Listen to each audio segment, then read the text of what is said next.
Alright, let's get through this. Hopefully I'm live. I'm gonna like make sure that I'm on like Discord so I can keep an eye on.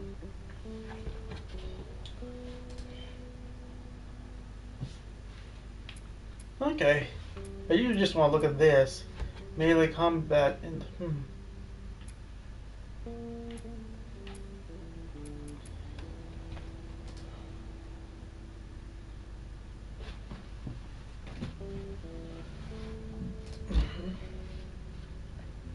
Okay, well the stream's there. Yep, good. The thing got shared. And that's the sound. Gotta make sure the thing's linked here.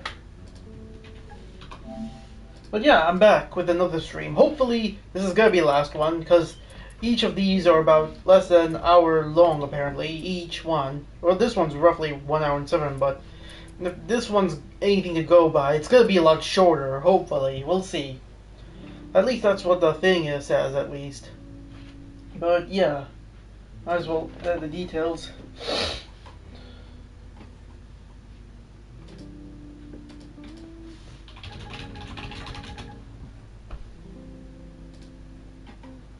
I feel like I'm gonna sneeze actually.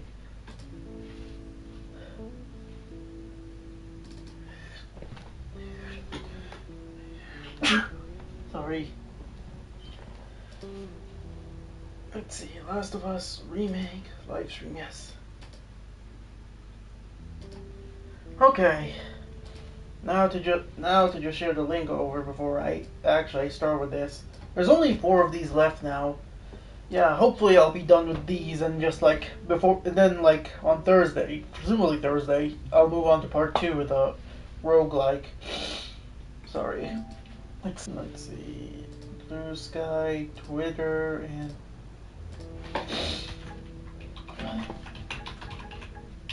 oh, Amy. I don't think. Oh.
And yeah, alright, I'm just sharing it now.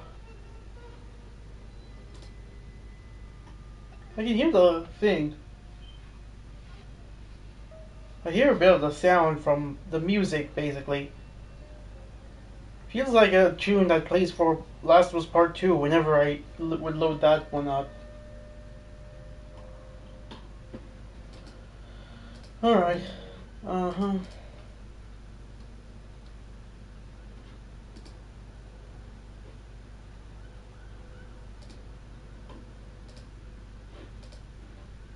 Alright.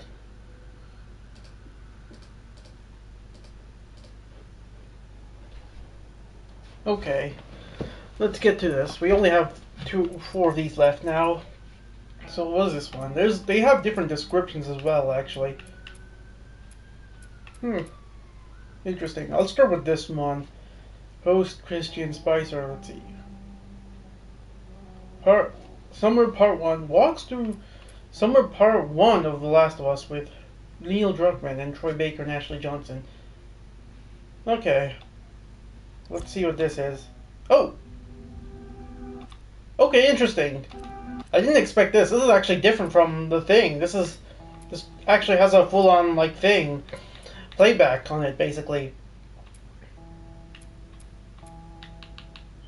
Oh, okay, and it actually shows it. It's 59 minutes and... Okay. This shows us the controls and everything. Alright. Stop the thing. This looks fine. Okay.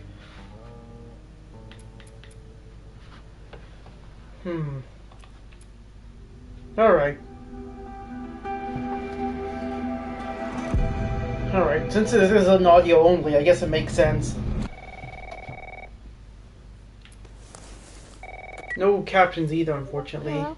Sarah, honey, I need to get your daddy on the phone. Uncle Tommy, what time is it? I need to talk to your dad now. There's something... Hello? Dad? Here you are. Sarah, are you okay? What's going on? It's the Coopers. Something ain't right with them. I think they're sick. What kind of sick? Jimmy! Jimmy, just stay back! Jimmy, I am warning you! Don't!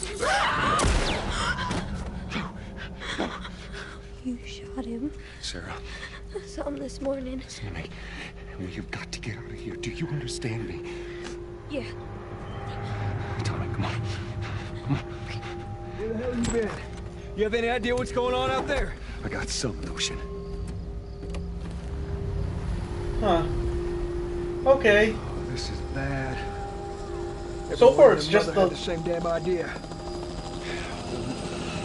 We could just backtrack and... Holy shit. Turn us around. Tommy. Tommy! Holy shit! Okay, well this is interesting. It just starts off with the audio from the game itself. Come here, baby. Come here. Come, give me your hand. Literally, just the dialogue specifically, and My leg hurts. How bad? Pretty bad. You're gonna need to run. Now hold on tight. Joel, watch out! Keep your eyes closed, honey. This way! Through the alley! Get to the highway! Go! You got Sarah! I can outrun him! Uncle Tommy? I will meet you there! Daddy, Okay. we can't leave him. Okay, so far, not much is going on here. You're getting closer. Dad? Walks through part 1. It's okay, baby. We're safe. We're safe. Hey! We need help. Stop! Please. It's my daughter. I think her leg is broken. Stop right there! We're not sick. Got a couple of civilians on the outer perimeter. Please advise. Daddy, what about Uncle Tommy?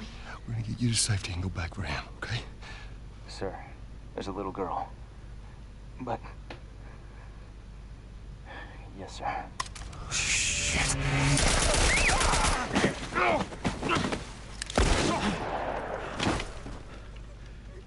Oh, no. Sarah. Move your hands, baby. I know, baby. I know it hurts. Come on, baby. Please. I know, baby. I know. Sarah. So, Don't do it. okay, well, nothing interesting is going on. It's just... Dad to a little girl named Oh. Sir. Am I right? Okay, well, now it starts to play. I just skipped it for a bit for the first time, and that's... Okay. I don't know why we have to wait that long, though. It's a bit clunky, actually, not gonna lie. I'm Christian Spicer. I'm a writer, podcaster, and a huge fan of The Last of Us. And this game means a lot to me, like I'm sure it does to you. And while playing it for the first time back in 2013, I became a dad to a little girl named Estelle, my first child. We nicknamed her Ellie before the game came out, before I knew anything about it. And there I am playing the game late at night, playing through the devastating prologue we just heard. My daughter Ellie literally sleeping on my lap. And I witnessed the moment when Sarah dies in Joel's arms. A father holding his daughter as she passes. And from there, the story doesn't let up. This game connected with me on such a human and emotional level. And even though I've replayed it many times, that first playthrough, it sticks with me to this day. Welcome to the official the Last of Us podcast. What you just heard was the gut punch of a prologue for The Last of Us Part 1, a masterpiece of a game that came out in 2013, developed by Naughty Dog and published by Sony PlayStation. Okay. And while Naughty Dog is getting ready to launch The Last of Us Part 2, I wanted to take the time now, gut punch of a prologue for The Last of Us Part 1, a masterpiece of a game that came out in 2013, developed by Naughty Dog and published by Sony PlayStation. And while Naughty Dog is getting ready to launch The Last of Us Part 2... Oh, so this is... Okay, so this was like made... So this was basically recorded during that thing. During the time that Part 2 was being made, okay. Also, again, it's good that there's like a playback feature here, where you can pause and unpause. It just means I can take the time to just react to like things, specific things that get brought up in this. But yeah, that's kind of interesting to note, by the way, that this was being recorded during that time. Alright, let's keep going. I wanted to take the time now to revisit this video game that means so much to so many of us, and I wanted to crawl into the minds of the visionaries and talents who created this groundbreaking work. We'll be recapping the story while also diving deep into the making of. In this episode, we'll be covering the prologue and Summer Part 1, and I'll be talking with Troy Baker and Ashley Johnson, also known as Joel and Ellie, and melee and combat designer Anthony Newman, and the writer and creative director of The Last of Us, Neil Druckmann. And since I'm still recovering from that prologue, it seems only fair to start our conversations with the mastermind behind it all, Mr. Neil Druckmann. Okay, so we're going to talk about basically Part 1 of Summer then. And then... So jumping into the prologue for The Last of Us Part 1, the player starts the game as Sarah. And so immediately we're playing as a character who isn't the typical video game protagonist, right? Yes, a lot of those decisions came out of wanting to do something fresh, and then we ended up with all these extra wins that we didn't necessarily plan for. So initially the opening was you played as Joel, and you would go over your neighbor's house and see your neighbor get infected and have to do your first kill there as Joel, then come back to your house and get Sarah and be on your way. But the more we thought about it, it's like, one, it felt like, okay, I've kind of seen that before, you know. So it's like, how do we make this interesting? And then in one of our brainstorms got the idea, like, well, what if you saw everything through Sarah's eyes? And that became exciting because you're playing a much more innocent, not as capable person. So you feel the fear of the world kind of falling apart around you. What is going on? And you feel more helpless. Dad? We have very limited time with Sarah, and we need to establish this character and create all this empathy because she is the reason why Joel ends up the way he is when we're jumping into the future. And it was a nice foreshadowing of where the story is ultimately going when you play as Ellie. Kind of like you're playing these two daughters that this guy ends up having. And we get to see this nice little scene of what Joel and Sarah's normal is, with Sarah asleep on the couch, waiting for her father. We'll talk about it in the morning. All right, good night. Hey. Scoot. Monday at work, huh? You started helping. Sense that maybe they don't have that much like, and then what's... Okay. It's interesting when you put it that way. It makes me think about the structure of The Last of Us, which is each chapter is kind of its own story. So you have to establish with each story, okay, what is the day-to-day like? And then what's the event that happened that throws these characters off their path, and how are they struggling to get kind of back to normal? And we came up with this idea of this sweet moment that his daughter has saved up money, and, you know, we get the sense that maybe they don't have that much money, so it's a big deal for her. And she remembered his birthday, and she's staying up excited to give him this gift just so she could see his reaction. As far as I remember, the watch actually came from the concept art.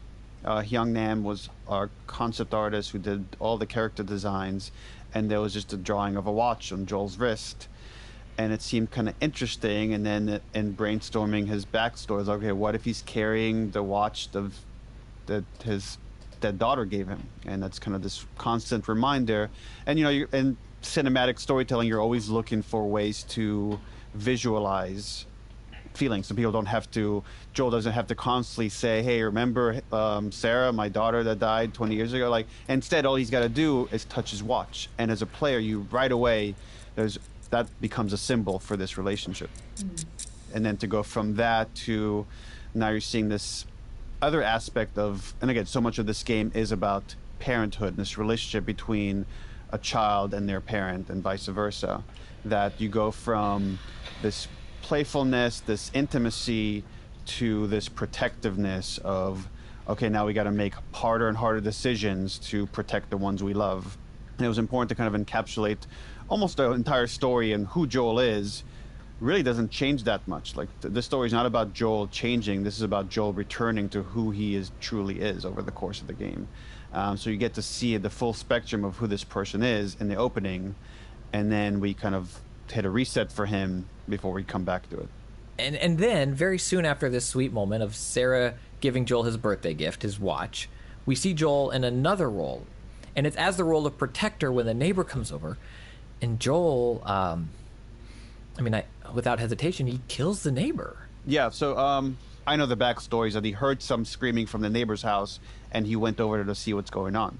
And this is what I find to be great storytelling, is that you're given just enough information that you could put the pieces together yourself. So when Joel rushes back in, he already has blood on him. Something has already gone down that has freaked him out. Here you are. And he's just concerned about the safety of his daughter. Sarah, are you okay? Anyone come in here? Don't go near the door. Stand back there.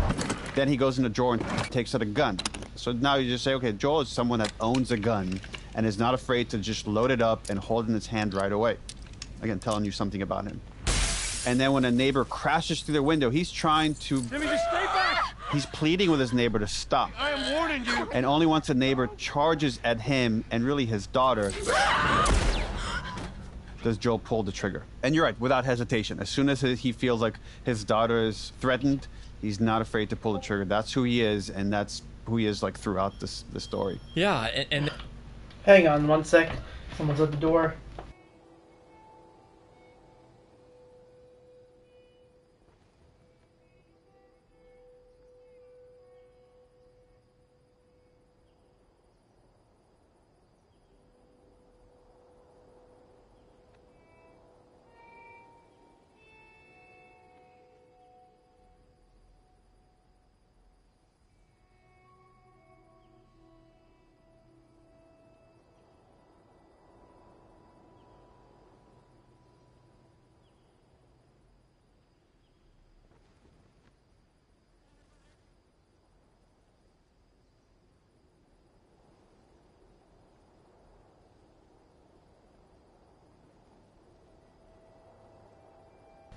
Alright, I'm back.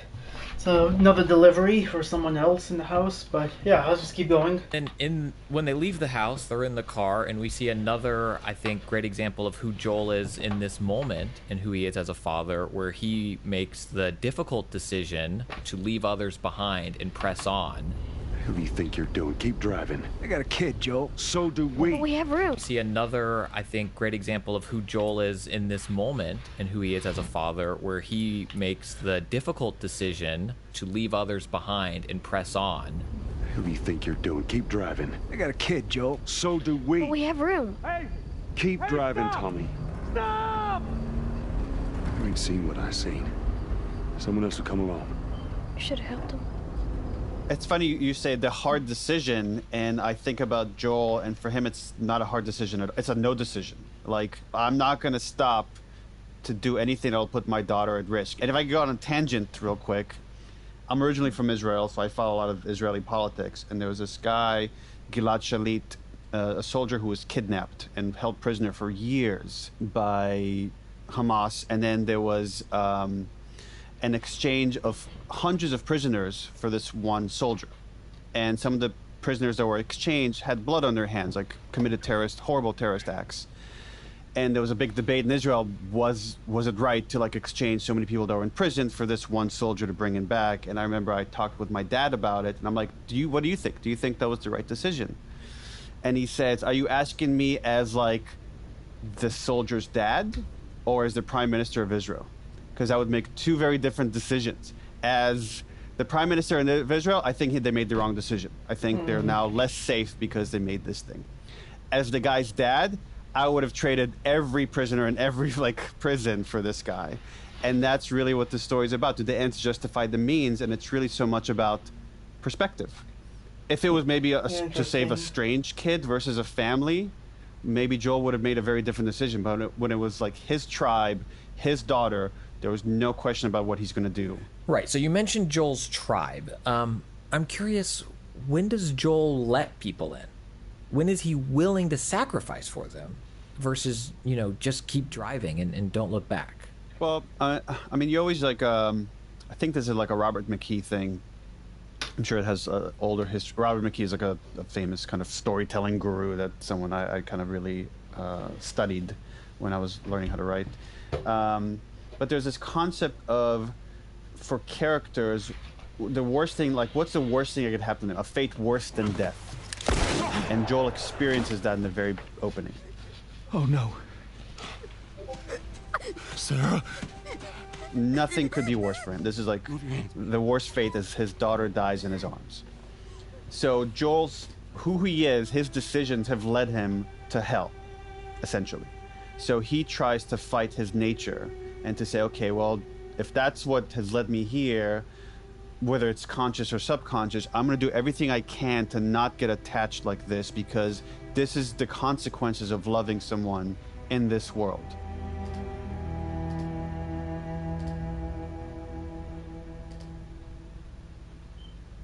Were you already a father when that decision was made?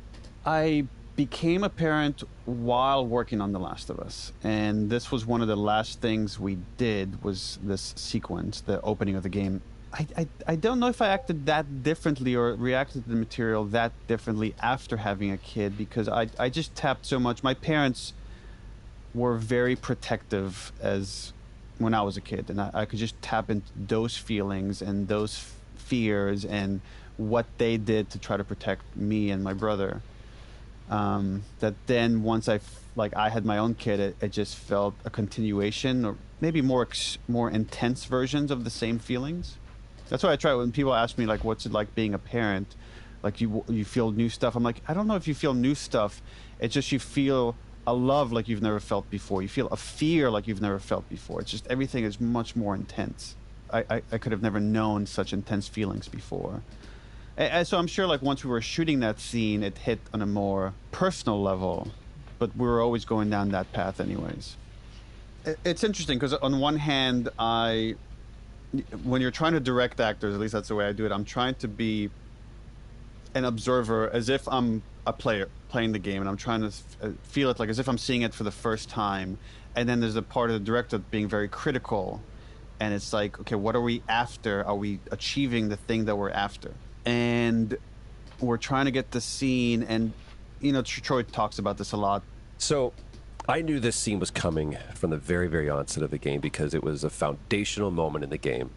So I spent the next however long prepping and doing what I thought was a process for preparing for this role and this scene specifically, this moment. And I knew cognitively and academically that what you needed to do as an actor was attach yourself to a very real moment that could best be a one-to-one analog for the moment you were trying to create. And so I did.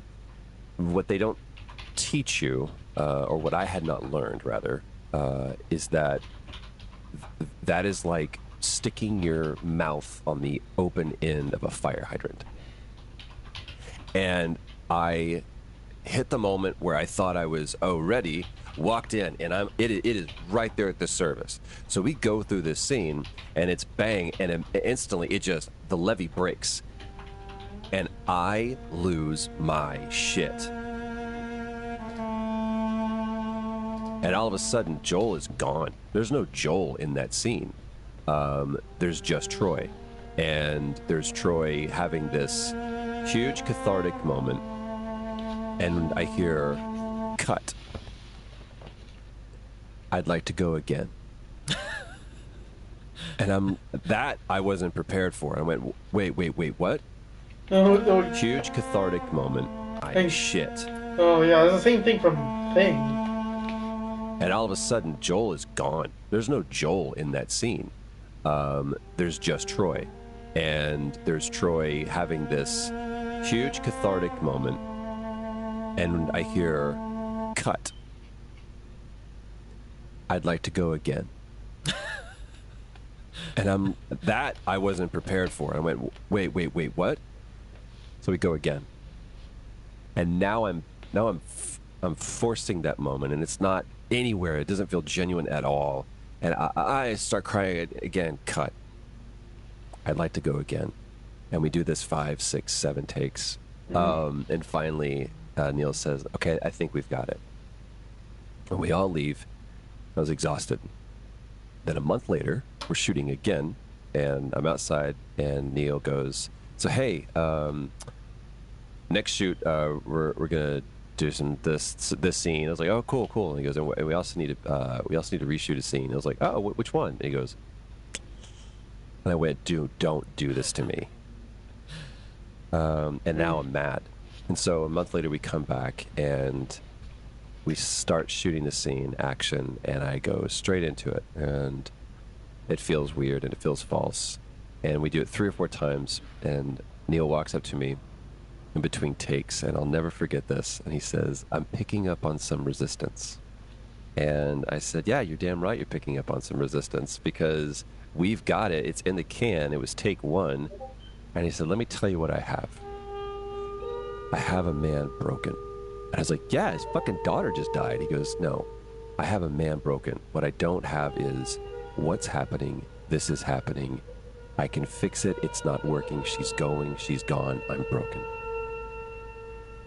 And that is when I realized that Neil Druckmann was the greatest director I've ever worked with.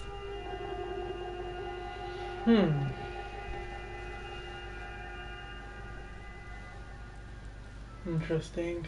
All right, the game now takes us forward in time. It's 20 years later. We're in Boston, a city that's in quarantine. It's summer, and we've met Tess, and now we're meeting, for kind of the first time, aside from the neighbor, we're seeing the infected. We're seeing what life is like for survivors of the outbreak. We're seeing what Joel's experience is like walking by a group of people being checked if they're infected. Get a life. No, I'm not infected. Hold her down. This can's wrong. Do it. Please.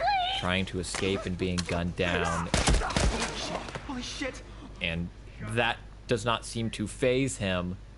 And I think that sets up a big event for the player, and it's Joel and Tess coming across a human being who has been infected by the spores. Watch it. Help me. My mask broke. Don't leave me to turn. Please. What do you want to do? And Joel's action is to kill that person. It's kind of what we do at Naughty Dog is we try as much as we can to like find this marriage between interactivity and storytelling. So we came up with this concept of like, okay, as part of their smuggling route, Joel and Tess actually have these underground tunnels that they use, and they go outside of the city through spore-ridden areas where people that breathe in the spores could get infected. We get to see them wear gas masks, except here they go into this path, this tunnel, and some of this debris has collapsed on another smuggler, has broken his mask, he's breathed in the spores, and he knows he's going to turn. And when you get there, he pleads with you to shoot him. He doesn't want to turn into an infected. Don't leave me to turn. And there's a lot of telling you of like what people's mindset is like in this world. Please. And then we have the training comes up, and it tells you which buttons to push to aim your gun and pull the trigger. What do you want to do? And 9 out of 10 players do that. Oh, okay, but so we that's also have to optional. account for players that don't do that just are fighting who Joel is at this moment. Please. And then we have Sure. the training comes up, and it tells you which buttons to push to aim your gun and pull the trigger. What do you want to do? And 9 out of 10 players do that. But we also have to account for players that don't do that just are fighting who Joel is at this moment. What do you want to do? So then we had Tess do it. So actually, if you don't kill the guy, Tess will do it for you. So either we establish that Joel does it or Tess does it, but they're both okay with just shooting someone and then moving on. This is just the Well, new this is where I reality. say something about my character. I had no idea Tess would do it. I have played this game so many times. Same. Well, it's funny. We always have to account for like, okay, in gameplay we want you to do this thing. What happens if you don't? So here's an opportunity to really put you into Joel's perspective, and so much of what we do with The Last of Us versus other games that, there's a lot of games that let you craft the morality of your character. You might have like a morality bar even to say, am I going to be good or evil? This is not that kind of game. We're saying Joel is a very specific character that takes very specific actions, and we're trying early on in the game to align you with him. So you're buying into what he's doing. You understand what he's doing. So that later, when he starts deviating maybe from your morality, you're on board already. So you're like, well, I wouldn't act this way, but I know Joel would, so I'm role playing as Joel. That's so I'm on board for these actions. And then we meet Marlene in this moment, and we're meeting the Fireflies for the first time. Look, let's go find a Firefly. We won't have to look very far. There you go. Queen Firefly. In The Last of Us, we really tried not to have heroes and villains. To show everything is about perspective, and they operate within these quarantine zones and try to quote-unquote liberate them. So from their perspective, they're freedom fighters. From the military perspective, they're terrorists. From Joel and Tess's perspective, they're just an opportunity. They don't align themselves with either side. They got their own side. And in chasing Robert, like Robert stole a shipment of weapons that Joel and Tess use as a bartering tool to survive in this world. And now Robert has given it to the Fireflies. So the Fireflies are, at this point for Joel and Tess, are just a means to an end. You aren't looking so hot. Where's Robert? I needed him alive. The guns he gave you, they weren't his to sell. I want them back. Doesn't work like that, Tess. The hell it doesn't. I paid for those guns. You want them back? You're gonna have to earn them. And they see them, especially we see it more from Joel's perspective, he doesn't care for them. He doesn't care for this kind of idealistic view of life. He doesn't think it's going to lead to anything useful. It's all about survival. So we run into Marlene that has some knowledge of these black market smugglers with Joel and Tess, and she sees that they've killed Robert, who she was dealing with, and she needs to smuggle something out of this city. You do that, I'll give you your guns back, and then some. How do we know you got them? I gotta move. What's it gonna be? I want to see those guns. Follow me. And I think if Joel knew what the cargo was, he wouldn't have taken this on. We're smuggling her? You know, she's 14 years old when we first meet her, and we instantly see how scrappy she is because in that first meeting, she goes after Joel for touching Marlene and tells him to get the fuck away from her. Get the fuck away from her. Let her go. And she's ready to fight if necessary. And that's the first meeting we have of her. And that's a bold start. There's a crew. Hang on one sec. Gotta check something.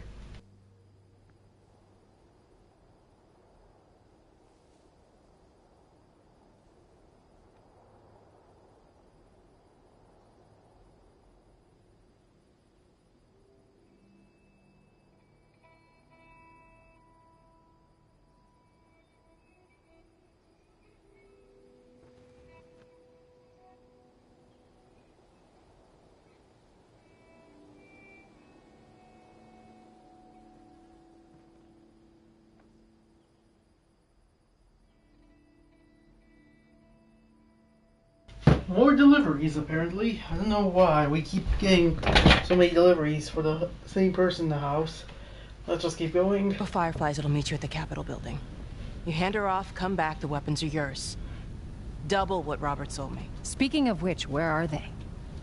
Back in our camp. We're not smuggling shit until I see them. You'll follow me. You can verify the weapons. I can get patched up. But she's not crossing to that part of town. I want Joel to watch over her. Whoa, I don't think that's the best Ellie. idea. Him? Look, just take her to the North Tunnel and wait for me there. Jesus Christ. Just cargo, Joel. Don't take long. And you, stay close. Let's go. I feel like the line is blurred between me and Ellie at this point. Because I feel like I am Ellie to a certain degree, and she's me. And it's, I don't know. I'm obviously very possessive of this character as well. Well, I think a lot of us are. I think players were able to relate to her because of the beautiful work you did in terms of creating this very real person. She's not a young ingenue. She's not a grizzled, hardened, tough gal, tank girl style character. She's very real and lived in, and I think it really draws people to her. Thank you. Yeah, I think it's really important, especially with female characters, to show all sides, because that's what makes us special. Showing the vulnerability, showing moments when you're scared, showing the moments when you're strong. And you need that contrast, because that's what makes what I think an interesting character.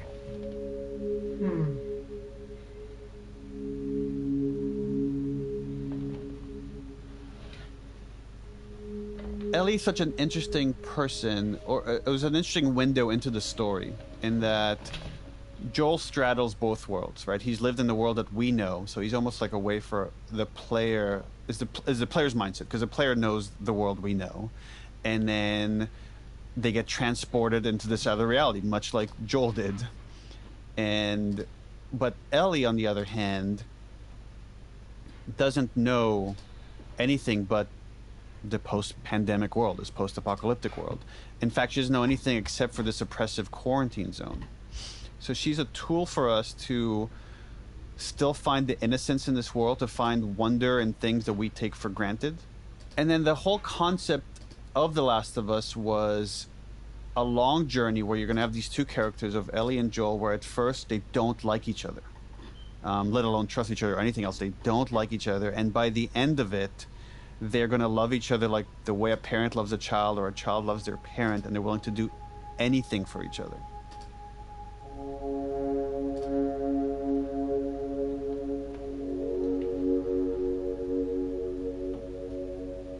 I'm curious if you could talk a little bit about Ellie's... Joel becomes a surrogate father to her. Marlene was maybe a surrogate mother to her in some form or fashion before. I would love your thoughts on kind of what is a family to Ellie and what she looks for in a mother or father, and what those roles are or could be. Boy. Because I'm sure in this world she sees other kids with parents. And I think is a relationship that a lot of us, even if we have it or if we don't have it, we're looking for that, because you want guidance, especially at that age. And I mean, with Marlene, their relationship in particular is a complicated one, but they care about each other deeply. And I do believe that Marlene, in many ways, was a parental figure for Ellie. And I think when she meets Joel, I feel like it's parental from the get-go, but if you went on that journey with anyone, there's no way you would not have a connection with them. I mean, as you kind of see her life in Left Behind, you see that life is hard, but she's resilient, she's tough, she's funny, it's all she knows. There's a new kind of isolation that she starts to carry with her because of the weight of being immune. And it's why she doesn't tell anybody. And she's different. And when you're a kid and you're different, you want to hide that because you stop being relatable. And especially something like an immunity to this thing that no one else seems to have, that's incredibly isolating, and there's a lot of weight to carry with that. And I mean, that's why at the end, why she says it can't be for nothing.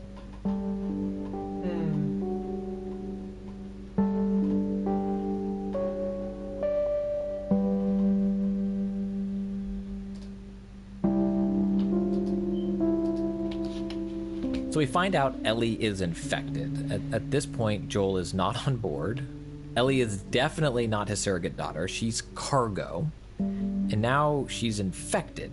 She's a liability. And so I'm curious, Troy, if you could talk about portraying this moment and what it meant to Joel and how it set him up for the rest of his adventure. I think that from the very, very moment Joel sees Ellie, and I don't know if this is, I've never thought about whether that was the first time for him to have that kind of close interactivity with a daughter that was Sarah's age. But it's such a visceral, there's no ambivalence about it, right? It is a clear, absolutely not. So from the very onset, he's connected to her. And it's even, it's there's a repulsion that happens as a pure defense mechanism for Joel. And that moment when they come out of the sewer and the soldiers kind of get them down and they do their ear test. Don't do anything stupid. That's what it's called. Turn around, on your knees. When you scan him, I'll call it in.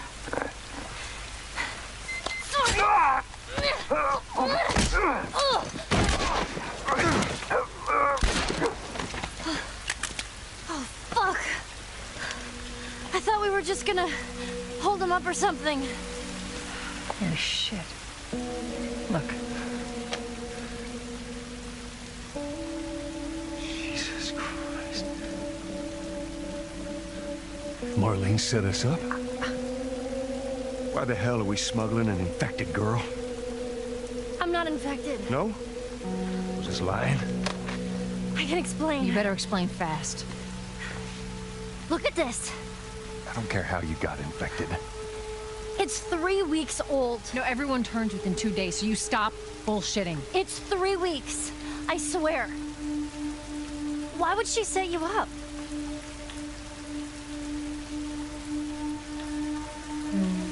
I ain't buying it. More backpedaling. It's like now there's no version of this that ends positively. 3 weeks she old. is going to die, and she's going to die quickly. She's going to die right now. So 3 weeks old. That basically means the Left Behind DLC took place. The flashback with Ellie and Riley. That was basically when she got bit. So that was like 3 weeks before the actual start of the main game itself. So that's okay. Didn't realize that was how long it was before the events then. And then it's the confusion of like she should have already turned.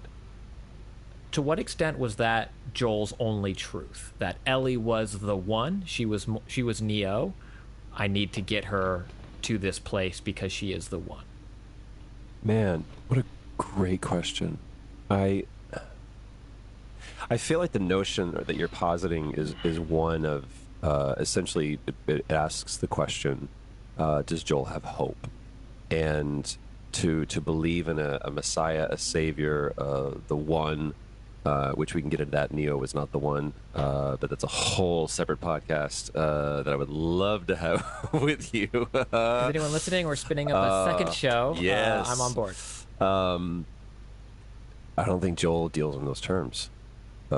He doesn't deal in terms of hope and even humanity. He deals in the currency of survival and need.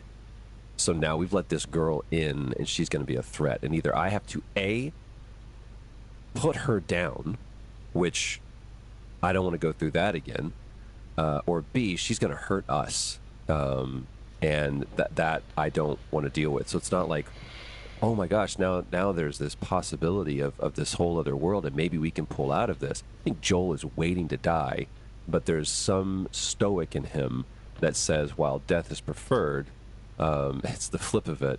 I will live. But no, I don't think he deals in terms of hope, much less redemption.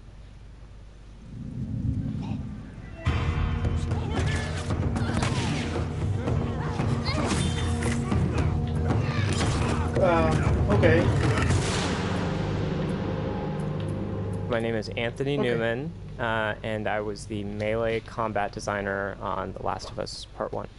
The game puts the player in a positions of extreme brutality, and I would say some of that is definitely from that melee combat, that up close, you see the pipe hitting the person, killing people up close and personal, killing humans, infected, the whole gamut. It's also so beautiful, whether it's Ellie seeing real fireflies for the first time, giraffes, nature reclaiming this world. I'd love to get your take on kind of balancing that brutality alongside beauty the world that Joel and Ellie inhabit. So at the studio, we're huge fans of Robert McKee and his works on like talking about story and narrative and stuff. And one of his points that I always loved was that what makes for really interesting characters is dimension. And essentially when he's talking about dimension, he's talking about contradiction. So, one that comes to mind is, Han Solo from Star Wars. On the one hand, he's selfish and in it for himself. On the other hand, when push comes to shove and like Luke is in trouble, he's out there rescuing him and stuff. So it's this like this internal contradiction between his selfishness and his selflessness that makes him kind of charming and interesting as a character. And I think that kind of thinking was underlying a lot of the decision making to make the world both brutal. So if everything was just super, super dour and a bummer, that's kind of not as rich of an experience. And, the fact that the game has both, a clicker ripping your throat out and Ellie telling you a joke from a joke book. It doesn't matter how much you push the envelope, it'll still be stationary. I think that makes for just a really rich and multifaceted experience. So I'm glad they approached the game with that in mind. So one thing that was pretty interesting about this is initially there were only clickers. Initially the only type of infected in the game were the fully mushroomed out clicker enemies. Really? And in the original pitch for The Last of Us 1, infected were meant to be this kind of background radiation against a story that was really about human conflict. As things kind of developed, though, and we like took a closer look at the story and the kind of scenarios that you were meant to be in, we realized there are actually quite a few infected encounters, and it's getting pretty boring to fight the same enemy over and over again. So it was actually remarkably late in production. I would say maybe 10 months before we shipped the game or something, 11 months, that Bruce split the infected into 4 classes. Quick side note, Bruce Straley co-developed and directed the game with Neil. So kind of in ascending order, there were runners, stalkers, clickers, and bloaters. So it's like kind of the power scaling of those enemies. There's some kind of interesting differences between all of them. To make the runners feel on the weak side, they had the same aspect that Ellie has in her melee, where when the runners hit you, they don't actually interrupt you. They kind of they make you flinch a little bit, but you can still keep punching. So if you're punching one and another one is hitting you, they just kind of they deal damage, but you can keep punching the one that you're damaging. And then there's a step up to stalkers. Oh, fuck. Stalkers. Stalkers were another thing that came on remarkably late. Their ambushing, their hiding and peeking around corners thing, that was something that had been pretty well developed. But their actual melee was something I remember this specific conversation with Bruce where I forget exactly why, but they had no melee of their own. They just used the same runner abilities, and they're only in 2 encounters in the whole game, so they kind of were in this chopping block space of almost not existing. And I remember it seriously had to be 2 months or less before we shipped the game, and Bruce was like, we need these guys, we need melee, we need them to be unique in some way. The main aspect of stalkers that differentiates them from runners, other than the fact that they hide, is that they just have 1 step stronger of melee abilities where when they hit you, they do interrupt you. So if you get comboed down by a stalker, they can chain attacks on you, and you're kind of helpless while they're chaining those attacks on you. Okay. It's kind of this just 1 notch above where the runners were at. And then the clicker is obviously kind of a big jump above that, even, where not only when they touch you do they interrupt you, they interrupt your life. They just kill you instantly by kind of taking you down all at once. And then the goddamn bloater. Well, what? Bloater is kind of it does everything a clicker does and more, and has way more health and is way tankier. And they're helpless while they're chaining those attacks on you. It's kind of this just 1 notch above where the runners were at. And then the clicker is obviously kind of a big jump above that, even, where not only when they touch you do they interrupt you, they interrupt your life. They like just kill you instantly by kind of taking you down all at once. And then the goddamn bloater. Well, what? Bloater is kind of like it does everything a clicker does and more, and has way more health and is way tankier. And it's the only infected with a ranged attack. So that was the kind of the thing that stepped it up even further, was the corrosive clouds that it threw at you. Ellie, just stay away from it.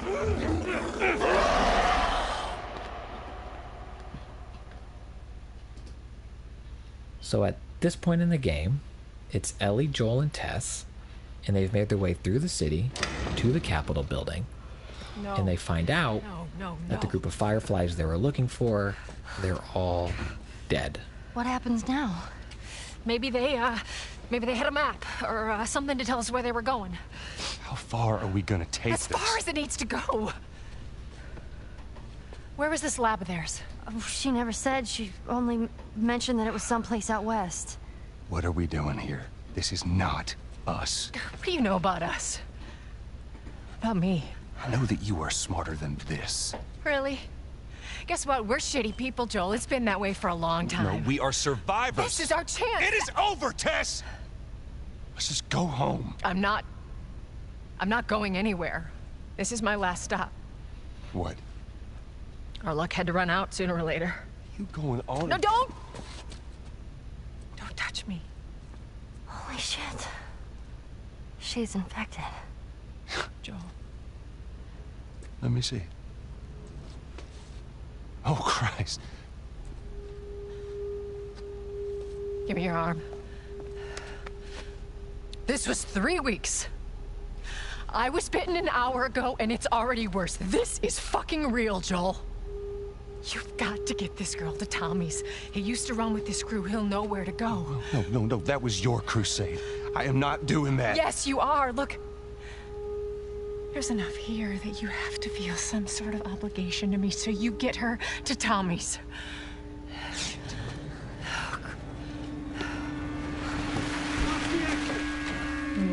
They're here. Damn it. I can buy you some time, but you have to run. You want us to just leave you here? Yes. There is no way that... I will not turn into one of those things. Come on. Make this easy for me. I can find... No, just go! Just fucking go. Ellie.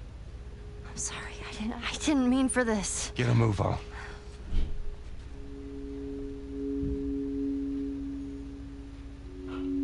No, man.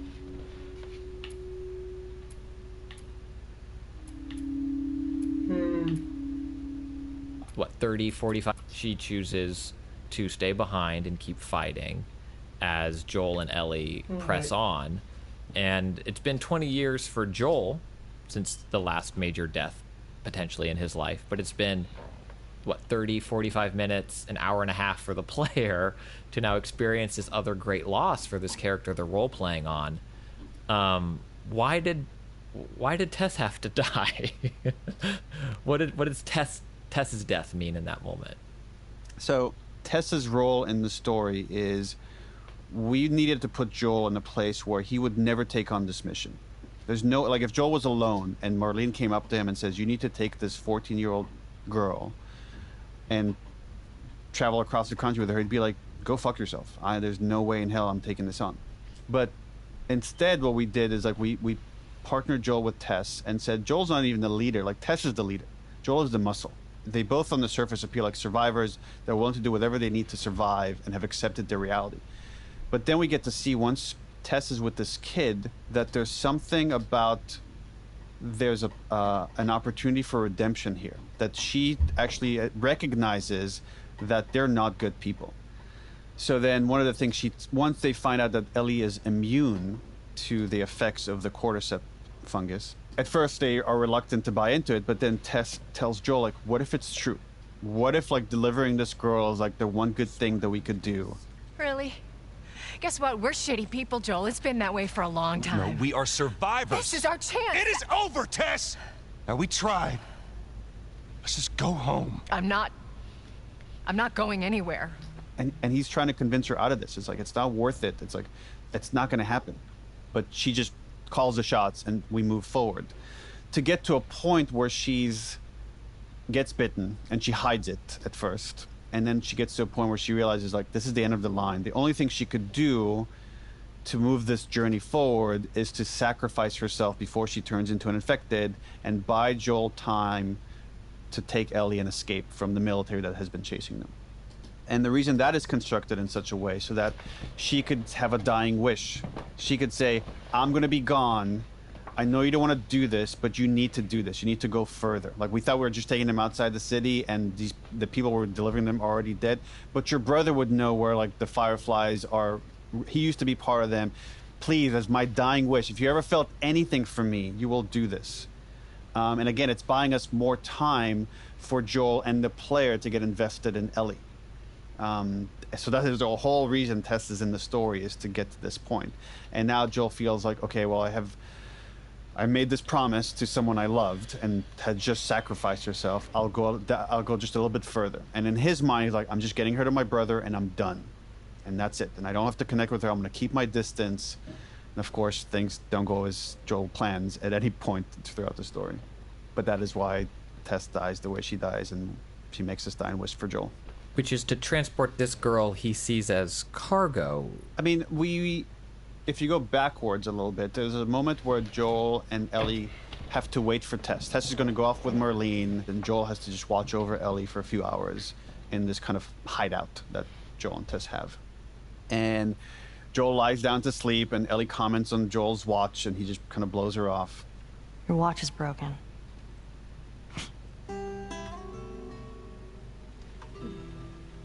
And then we see this moment where it's kind of this recurring theme where Joel wakes up from nightmares. You mumble in your sleep. And Ellie asks him about his dreams. I hate bad dreams. And then she starts telling him, like, they have this window where she could look outside, and she sees the end of the quarantine zone, and she's like, I've never been this close to the outside. And he starts to see her as more than just cargo. You know, I've never been this close to the outside.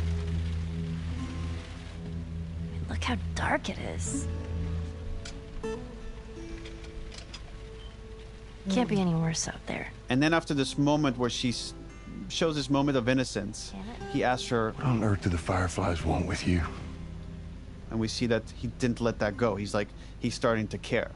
So we kind of drop these hints. We foreshadow that despite everything he's saying consciously, on a subconscious level, there's something else happening. And then we see it after Tess dies and he escapes with Ellie from these infected tunnels, and they're alone for the first time and they can regroup. And Ellie's trying to apologize about what happened to Tess. Sorry, I didn't mean for this. Get a move on. He shuts her down. He's like, okay, here are the rules. Like, you're just going to follow me. We're not going to talk about the past. We're not going to connect in any way. Like, he's trying to find ways to protect himself. And of course, Ellie is her own person, and even though she's says, sure, in this moment, I'm agreeing to your rules, none of it is going to go the way Joel wants it to go.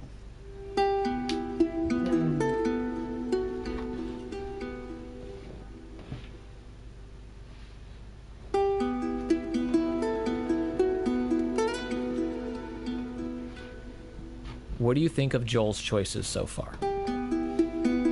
I think the reason why Joel does this, it's out of obligation. And there's a level of pragmatism to Joel that says, what else are we going to do? The only option that I have, Tess, I think he knows Tess well enough to know, is there's no talking her out of this. We are doing this. This is happening. And his experience and relationship with Tess is what allows him to do that. But I also think that there is some shred of him that says, I can't abandon. She may be a monster, but for right now, she's a little girl, and I can't abandon a little girl.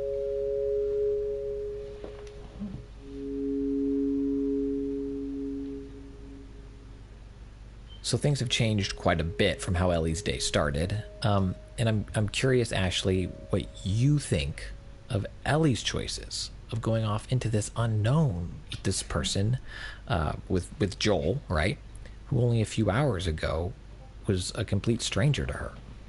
Well, I feel like if she trusts Marlene, and she does, she knows that this person, Marlene trusts this person.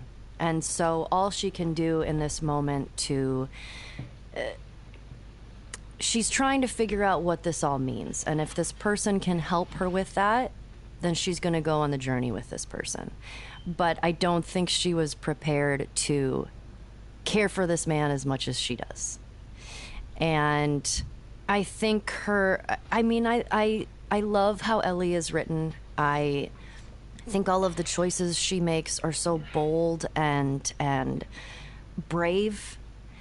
And I mean, I've said this before, I still feel so proud that I was able to play this character. But I think their relationship is so interesting and different. And yeah, I mean, I love the choices she makes. I think they're perfect for her.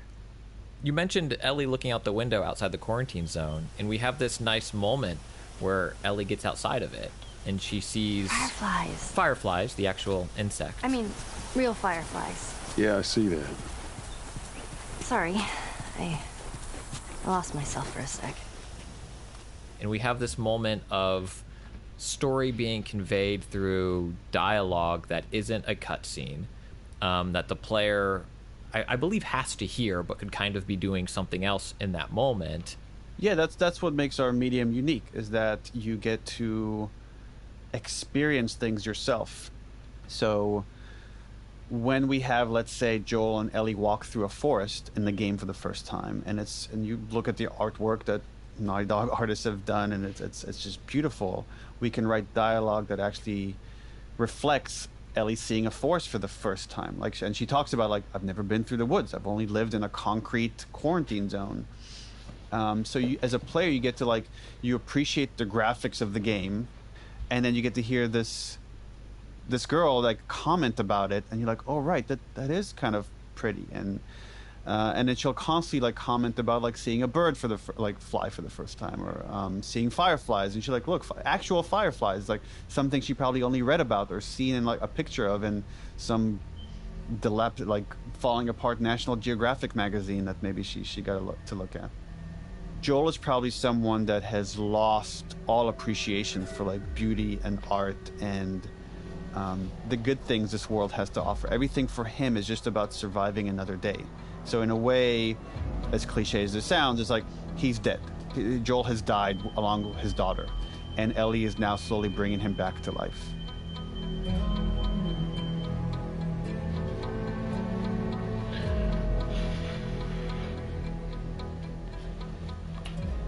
Troy, you mentioned Joel isn't a hope dealer. He's not one who deals in hope. Right. So if it's not hope, what is Joel fighting for? Calling back to that moment when that argument between Tess and Joel, and Tess is the one who says we are shitty people. It's been that way for a long time, and this is who we are. We do the dirty work. And Joel has convinced himself, no, we are survivors. This is what we do. I am sure that there's been multiple moments where Joel has loaded that gun with the pure intention of ending it all. I think that there is a silent contract that he has with Sarah that he would not allow himself to do that. I believe that he feels that there's no absolution in that. That's not the solution to the problem. So what is the solution? The solution is that I survive.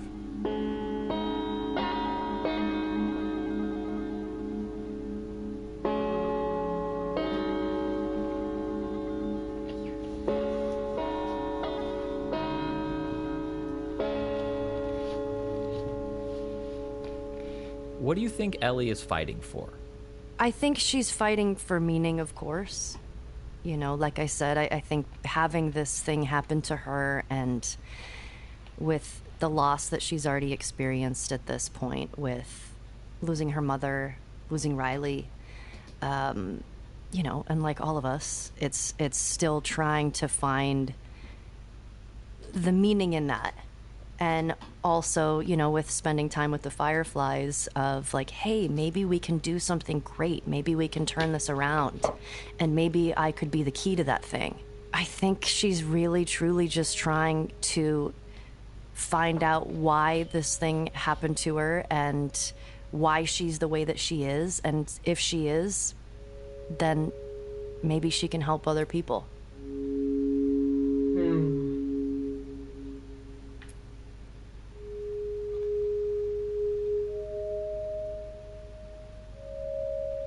And Neil, what would you say the characters are fighting for? Joel is definitely fighting to protect himself, and the way to do that is to protect Ellie. Ellie, it's interesting. It's I don't know why my mind is like, I don't want to spoil where the story's going, but I guess this is the whole point of this conversation. Ellie is trying to justify everyone else's sacrifice. That's what she's trying to do throughout this whole story. She needs, we'll find out, like, her best friend Riley died trying to save her. Tess now died trying to save her. We're about to meet other characters that aren't going to have good fates along the way. So she's trying to justify all these horrible things that's happening around her and the horrible things that she's going to do in finding this cure. That's why it means so much to her. Otherwise, she believes those deaths are on her. And why does she get to survive while people she cared for have died?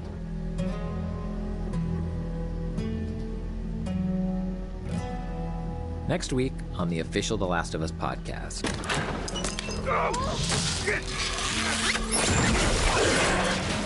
I got you. Damn it, Bill. Kid, I swear to God, if you took anything... Hey, man, I don't need any of your shit. Trust me. It's like Joel believes, like, you don't get attached to anyone, you live by yourself, and that's how you survive. And we get to see, okay, well, this is what that looks like. Why are these all stuck together? Tease. Our Naughty Dog team includes Arnie Meyer and Scott Lowe. Our production team is Carson McCain, Kelly Kolf, Trey Jones. Alright. I guess I'll start that now instead of just watching the preview of it. Same thing? Have a good night. No, this one's 51 minutes long. Okay. How is it that you're never scared? Okay. But you don't. I'm gonna skip into the most making of... of Christian Spicer. Okay. That's where it starts. It starts 1 minute 15. Jesus. That's okay. Did a good job. Made a good choice skipping some of that. This is the official The Last of Us podcast, and I'm your host, Christian Spicer.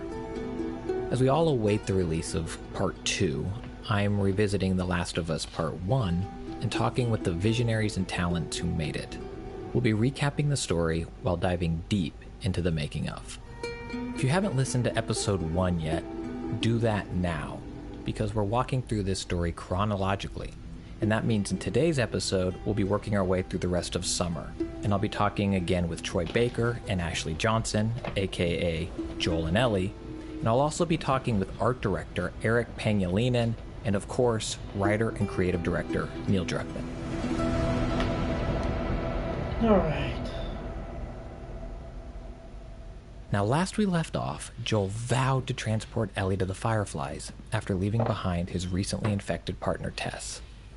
He and Ellie make their way out of Boston and into... Jesus! Whoa! What the hell was that? That would be one of Bill's traps. Your friend a bit paranoid, maybe? That's putting it lightly. What's the deal with this guy? Well, he helped us smuggle stuff into the cities. He knows how to find things. Well, let's hope we don't blow up trying to find him. Ellie, come on, just... Oh, shit! God. I got you. Damn it, Bill! What just happened? Get off your ass on your... Outline it on this bit. Who is Bill to Joel? And then in that moment, who is Bill to Ellie coming into this from a new perspective? You know, when we work on the story, we write everything on index cards and we outline it on this big cork board, and every section has a purpose. So one of the things we wanted to explore in this story is, like, how are people surviving? The people that are kind of situated in a place, what do they do to survive? We've seen so far the military, which is surviving by these very kind of oppressive means. It means people don't have freedom of movement. They might not have as much food as they want to, but they're mostly protected from the infected. That's one version. And then we want to say, okay, what if someone could survive by themselves? So it does two things. One is it sets up, okay, here's another way to survive in this world, and what are the pros and cons of that. But the other thing is it reflects, it's almost like Bill's living, he's taken Joel's philosophy, or what Joel believes his philosophy is, to the nth degree. It's like Joel believes, like, you don't get attached to anyone. That sort of shit's good for one thing: getting you killed. You live by yourself, and that's how you survive. I realize it's got to be just me. And we get to see, okay, well, this is what that looks like. Bill, it ain't like that. It's bullshit. It is just like that.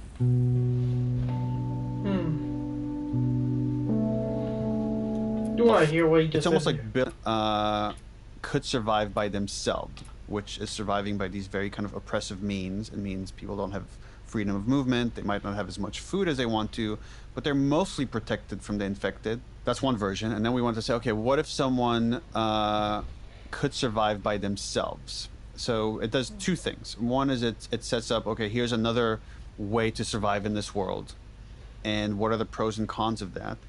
But the other thing is it reflects, it's almost like Bill's living, he's taken Joel's philosophy, or what Joel believes his philosophy is, to the nth degree. It's like Joel believes, like, you don't get attached to anyone. That sort of shit's good for one thing: getting you killed. You live by yourself, and that's how you survive. I realize it's got to be just me. And we get to see, okay, well, this is what that looks like. Bill, it ain't like that. It's bullshit. It is just like that.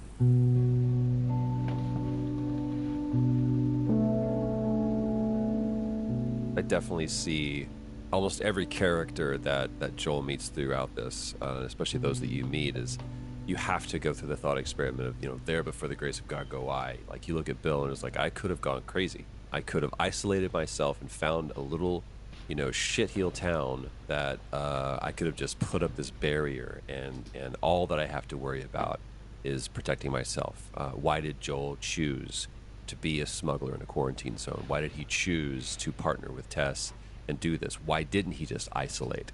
But I definitely do look at that relationship with Bill, which is primarily, we know that Bill and Tess are kind of like that's the relationship, right? Joel is always kind of on the outside of that. He's the plus one, so that's why it's kind of a tenuous relationship when you see Bill. It's like, hey, I'm friend when they first meet, and the relationship between the two of them is contentious. It's like, you and I have commerce together, but we're not friends. It's almost like Bill is Joel's weed dealer. It's like, hey, we're cool, but this is the limit of our relationship. And to me, it was always a very interesting choice that Neil made in the script to. When Bill brings up Tess. How in the hell is Tess okay with this suicide mission? actually her idea. Really? Yeah, this is right after Tess has died, and there's not that. Tess is dead, and I've thought about that moment a lot. And did Joel not tell Bill that because it was like, then you and I have nothing to do with each other? Because the only reason why Joel is in front of Bill is because he needs something. He needs a car. Bill's like trying to say, like, why are you with this kid? Like, don't you like? And he kind of lays it out. Almost the themes of the game is like, don't you know what happens when you like rely on someone and like you're gonna get yourself killed? And Joel's like, it wasn't me, it was Tess. He's like, well, the broad's not as smart as I thought she was. And then Bill starts insulting Tess. No, just when Joel kind of stops him. Bill, face. Can we please just get on with it? And then we wanted to show how Bill ain't exactly the most stable of individuals. Again, he just rambles to himself. All the supplies from the warehouse are Okay. plugged into the Well, yeast now he's vents. talking to himself. Again. When you don't have another person to communicate with, you start going a little crazy and your mind splits. Just so you could communicate with anyone, you start communicating with yourself. And we wanted to show that as you're walking around town, to say, okay, this is probably what this guy does when no one's around. Can't believe you agreed to this bullshit. This shit's gonna be Bill? Joel, this way. He just is living this very kind of lonely, sad existence. And then so much of his character came from the actor that played him, W. Earl Brown, who was just phenomenal. I mean, I'm going to say that about every one of our cast members. But he really kind of brought this, there's just like this anger and this resentment and again this really kind of pushing away people that really felt honest the way it came out of Earl's performance. What, you know this guy or something? Frank. Who the hell's Frank? He was my partner. I think the idea of Bill having a partner, we're always trying to subvert expectation. Like, you think it's going to go this way, and if it went exactly how you predicted, it's going to get boring. So you think you're meeting Bill as quickly as possible to get rid of Ellie. And then we're going to subvert things by having a horde of infected in the school, and it's not going to go at all how these characters predict it's going to go. But another way to subvert expectations is, okay, Bill is this loner who pushes everybody away, and then find out he really cared about this person. And at first, I think we conceived of it as just like a surviving partner, his best friend. And as I was writing those scenes, it just, I don't know, sometimes things just come out of you, and it felt more interesting to say, okay, this partner is his lover as well. When we shoot these scenes, we first do a table read where we kind of get the actors to say the words for the first time, maybe improvise some changes, but really make them part of the storytelling process. Every chance I get the opportunity to talk about specifically the character of Bill, I love bringing up the fact that W. Earl Brown, what he brought to that character specifically was he infused that character with the soul. Neil and Bruce did such a great job of giving it framework, and especially Neil writing the character. But one of the first moments that I remember seeing Neil's MO, which would be, I'm going to present you with something and I'm going to give you the opportunity to make it better or to flesh it out, was sitting at the table read for this one scene. And the scene is when we discover that Bill has a partner. And that was the specific word that was used. Just use the word partner. And Earl asked Neil, he goes, when you say partner, what are you stating? And Neil says, in his famous phrase now, what do you think? And Earl made the choice. He's like, if it's all right with you, I think it's interesting that in this world, this man found partnership, he found connection, and he found love in this person. And that's what it was. But that was a choice that Earl made purely as an actor, that Neil facilitated and supported that decision. At the time, I didn't think about what representation could mean to other people in this instance. I don't know why I didn't think about, and maybe I should have. But since the game has come out and there was like just a nuanced gay relationship that people connected with and identified with, and they come and have expressed to me how much it meant to them to see it represented so honestly, or represented as well as we did it. It just kind of reinforced that feeling of seeing yourself in something you love, or seeing yourself in a movie, in a game, in a book. It's such a unique feeling that I can relate to on other levels, that it's just something that has become part of our process now to make sure that we're inclusive to tell better stories. It leads to better stories, and it leads to more people being able to connect to different layers of your stories than just kind of telling the same stories with the same kind of characters and the same kind of relationships.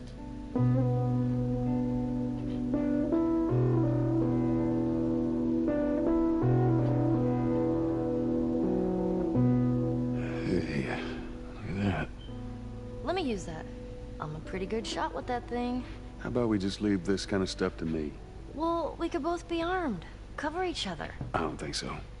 So we got shotguns and bombs. The hell are we doing with them? Well, every few weeks this military caravan rides through town. I assume they're out looking for supplies. I mean, you'd be amazed at the shit that they overlook. Anyway, a few months back, they were rolling through and they get overrun by this horde of infected. They were all over the truck. It plows right in the side of the high school. Still sitting there with a battery in it. So we take that battery. And I'm the... Guess we'll find out. All right.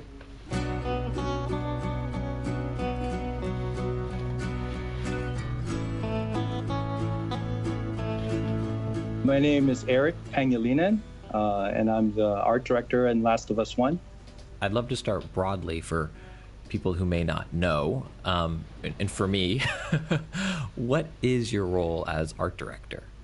So it's almost like a mix between a producer and an art director and an art manager, where I manage the entire project from start to finish, dealing with the creative director, the concept art, the animation, the camera guys, and the environment team. So I take care of the game from start to finish. So how does the art and the art direction contribute to that feeling of like loneliness and just isolation in this world that has moved on from where we started, 20 years prior? I think one of the goals we tried to do in the art was to contrast that, because the feeling and the situations we put the players in is very grim, very sad, very violent, and we want to contrast that with the environment being beautiful, open, bright. How do you balance the beauty of nature with the destruction of what it represents? That here's this beautiful flower, per se, but it's not where a flower should be if society was as it was 20 years prior. How do you balance that? I think for us, we searched the internet, we look for references, and like in most images we saw, it was just overwhelming. It was just nature will take back everything, and for us, for the art director, it's more about balancing that so that it's visually appealing. We use that to our advantage in separating the values and separating what is nature and what is the environment, so that it creates a good balance aesthetically to the world. It gives us opportunities to create natural formations with what was once man-made, like using bridges as pathways for water to go by. So you have all of these waterfalls cascading on top of each other, but instead of rocks, you have like the pancaked freeway. So it creates like this nice cascade down an environment. But when you look at it closely, you'll see like, hey, that's not rocks. That's not these terracing. It's actually a destroyed structure, like the freeway that collapsed on top of each other and formed this nice waterfall. One of the moments I'd really like to talk about, it's arguably the first, and I think certainly one of the few, it's the boss fight in the game, right? Like, if boss fights even exist in the game, it's not like a health bar shows up and boss fight, comes on screen. But it's the encounter with the bloater. It's such an important moment in the game. And I'd love to hear how that moment and the gym were created. What the fuck is that? Goddamn bloater! What? Ellie, take cover. I guess the bloater is an interesting part in the game, but I think I remember us being very against like making this feel like a game. We want you to be immersed in it as if you're in the world. So UI was a very careful balance in how much UI we're going to give the player, so that it doesn't put them in like, oh, now you're in a combat space, or now you're fighting this boss or something. So we were very careful not to take you out of that experience.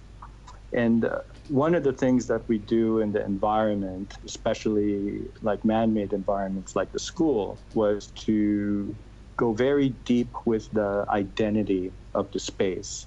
So we try to treat every space architecturally correct, and we try to study the interior designs of each of these structures so that we are designing it as if it's a real school, and then applying this environmental storytelling of like what happened to that place. Like, did it collapse? Did it get flooded? How did the dirt manage to get to this area, and what did it do to the materials, like the floor, to the roof? How do you apply the infected into this area? Like, how do you show the pattern of the growth coming from a source? So the bloater is really like the pinnacle of the most dangerous part of the infection. And I think that's why this thing was treated like it was the boss.